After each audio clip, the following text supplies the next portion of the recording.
মাত্র একটা ডিম আর একটা আলু দিয়ে বিকালের জন্য এই নাস্তাটাকে তৈরি করে দেখাচ্ছি।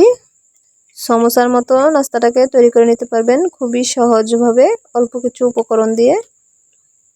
মূল রেসিপিতে চলে যাচ্ছি।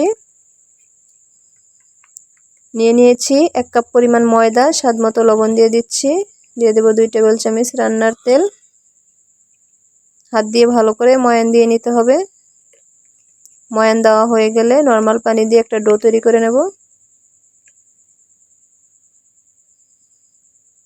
ডো তৈরি করা হয়ে গেলে 10 মিনিটের জন্য আমি রেস্টে রেখে দিচ্ছি। নিয়ে নিচ্ছি সিদ্ধ করা একটা আলু আর ডিম। ডিম আর আলুটাকে খুব ভালো করে গ্রেট করে নেব।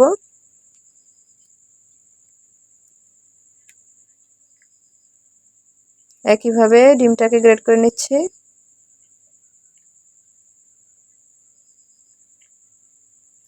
গ্রেট করা হয়ে গেলে এখানে দিয়ে দেব পেঁয়াজ বেরেস্তা। পেঁয়াজটাকে আমি বেরেস্তা করে নিয়েছি।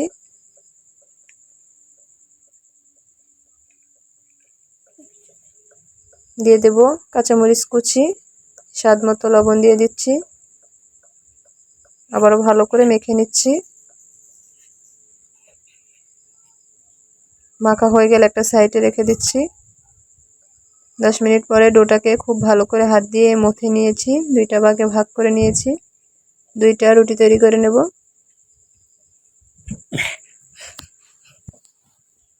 বড় সাইজের একটা রুটি তৈরি করে নিয়েছি। এবার 8টা ভাগে ভাগ করে নিচ্ছি। এইভাবে লক্ষ্য করলে বুঝতে পারবেন ছুরি দিয়ে আমি কিভাবে কাটছি।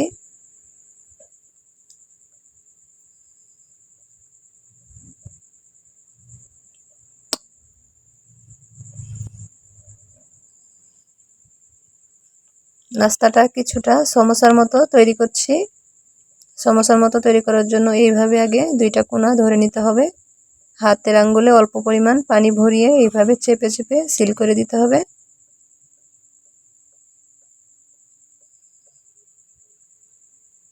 সিল করা হয়ে গেলে এবার আমি আলুর পুরটাকে দিয়ে দেব।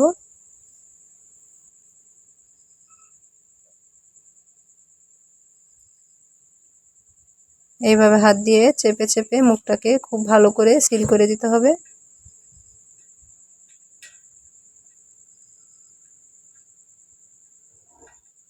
একইভাবে সবগুলো নাস্তা আমি বানিয়ে নিচ্ছি।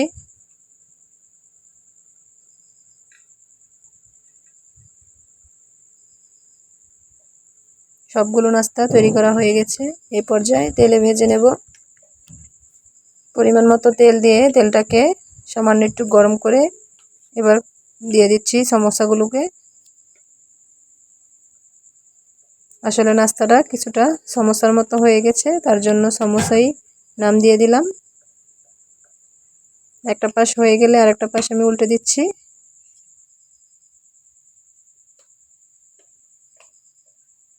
প্রায় 3 মিনিটের মতো ভাজার পরে সুন্দর একটা কালার এসে পড়েছে। এই পর্যায়ে আমি তেল থেকে ছেঁকে নেব।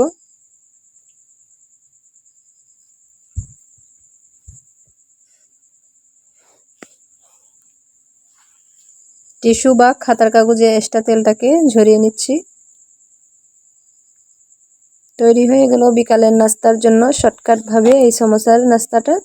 ভিডিওটা ভালো লেগে থাকলে একটা লাইক করে দেবেন। চ্যানেলে নতুন হলে চ্যানেলটা সাবস্ক্রাইব করার অনুরোধ রইল। আজকের মতো বিদায় নিচ্ছি। আল্লাহ হাফেজ।